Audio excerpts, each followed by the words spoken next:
আসসালামু আলাইকুম বন্ধুরা, আমি মোহাম্মদ রবিউল ইসলাম আপনাদের সাথে আছি। আমি এখন আছি নড়াইল জেলার কালিয়া উপজেলাতে। এটা নড়াইল সদর থেকে 30-40 কিলোমিটার দূরত্বে অবস্থিত।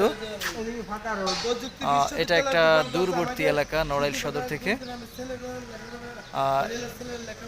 এখানে আমরা এখন উপস্থিত আছি বা দাঁড়িয়ে আছি উপজেলা স্বাস্থ্য কমপ্লেক্সের সামনে, কালিয়া। এটি 50 শয্যা বিশিষ্ট একটি সরকারি হসপিটাল। এটি পৌরসভার ভিতরে রামনগর এলাকায় অবস্থিত। বন্ধুরা, আমি আছি এখন নড়াইলের কালিয়া উপজেলার শহীদ আব্দুল সালাম ডিগ্রি কলেজ। এটি কালিয়া উপজেলার অত্যন্ত সুনামধন্য একটি প্রতিষ্ঠান। এই প্রতিষ্ঠানটি 1972 সালে বিশিষ্ট মুক্তিযোদ্ধা শহীদ আব্দুল সালামের নামে এই প্রতিষ্ঠানটি হয়। এখানে একাদশ শ্রেণী, দ্বাদশ শ্রেণী এবং ডিগ্রি পর্যায়ের কোর্স করা হয়।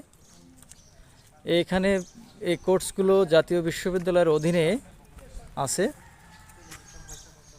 এর ফলাফল উচ্চ মাধ্যমিক এবং ডিগ্রি পর্যায়ের খুবই ভালো, এবং কালিয়া উপজেলায় এটি অত্যন্ত সুন্দর একটি প্রতিষ্ঠান। এই প্রতিষ্ঠানটি যথেষ্ট সুনাম অর্জন করেছে বাংলাদেশের উচ্চশিক্ষায়, এবং এই এলাকার ছেলে মেয়েদের লেখাপড়ায় অত্যন্ত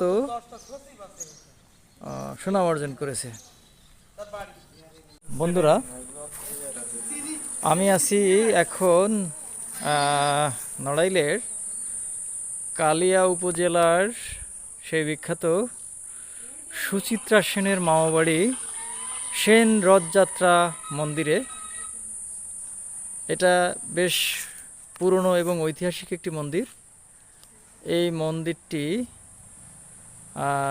এখানে রথযাত্রা করা হয় এবং উল্টো রথযাত্রাও টানা হয়।